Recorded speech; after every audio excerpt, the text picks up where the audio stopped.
Hello ನಮಸ್ಕಾರ, ಪುರಿ ಟಿವಿಗೆ ಸ್ವಾಗತ. ನಾನು ನಿಮ್ಮ ಮೆಹರ್ಷಿ. ಇಂದು ಕರ್ನಾಟಕದ ಏಕೈಕ ಮಹಿಳಾ ವಿಶ್ವವಿದ್ಯಾನಿಲಯವಾದ ಕರ್ನಾಟಕ ರಾಜ್ಯ ಅಕ್ಕ ಮಹಾದೇವಿ ಮಹಿಳಾ ವಿಶ್ವವಿದ್ಯಾನಿಲಯ ವಿಜಯಪುರದ ನೂತನ ಕುಲಪತಿಗಳಾದ ಪ್ರೊಫೆಸರ್ ಶಾಂತಾದೇವಿ ಅವರು ಅಧಿಕಾರವನ್ನು ಸ್ವೀಕರಿಸಿದ್ದರು. ಇಂದಿನ ಕುಲಪತಿಗಳಾಗಿದ್ದ ಪ್ರೊಫೆಸರ್ ಬಿ.ಕೆ. ತುಳಸಿಮಾಲಾ ಅವರು 4 ವರ್ಷದ ಅಧಿಕಾರವನ್ನು ಪೂರ್ಣಗೊಳಿಸಿ ಇಂದು ಪ್ರೊಫೆಸರ್ ಶಾಂತಾದೇವಿ ಅವರಿಗೆ ಅಧಿಕಾರವನ್ನು ಹಸ್ತಾಂತರಿಸಿದರು.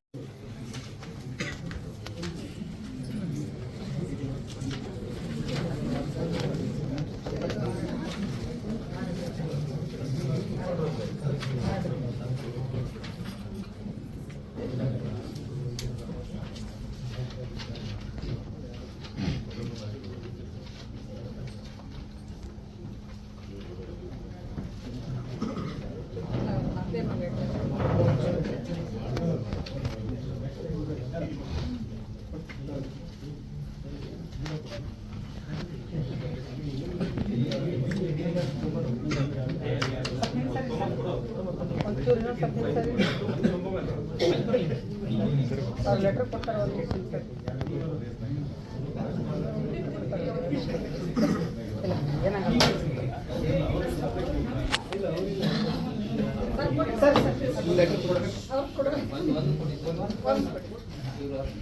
ಸುನಿಲ್ ಭಾई ಸರ್ ಮೇಡಮ್ ಇಲ್ಲ ನೋಡ್ರಿ.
ಕಾರ್ಯಕ್ರಮದಲ್ಲಿ ವಿಶ್ವವಿದ್ಯಾನಿಲಯದ ಕುಲಸಚಿವರಾದ ಶ್ರೀ ಶಂಕರಗೌಡ ಸೋಮನಾಥ್, ಮೌಲ್ಯಮಾಪನ ಕುಲಸಚಿವರಾದ ಪ್ರೊಫೆಸರ್ ಚಂದ್ರಶೇಖರ್, ಪ್ರಾಧ್ಯಾಪಕರಾದ professor P G. Talasad, professor Kakade, professor Sakpal, professor Madri, professor Vishnu Shinde, professor Lakshmidevi ಹಾಗೂ ಸಿಂಡಿಕೇಟ್ ಸದಸ್ಯರಾದ ಅತೀಕ್ ರೆಹಮಾನ್, ಶಿವಯೋಗಿ ಮಾಡ್ಯಾಳ್, ವಿಶ್ವವಿದ್ಯಾಲಯದ ಪ್ರಾಧ್ಯಾಪಕ ಸಂಘದ ಪದಾಧಿಕಾರಿಗಳಾದ professor M R. Joshi, Mahesh Gawar, doctor Arvind Biradar, S R. Shahu, Vijay Kumar Madiwal ಹಾಗೂ ವಿಶ್ವವಿದ್ಯಾಲಯದ ಬೋಧಕ ಬೋಧಕೇತರ ಸಿಬ್ಬಂದಿಯವರು ಉಪಸ್ಥಿತರಿದ್ದು ಶುಭ ಕೋರಿದರು.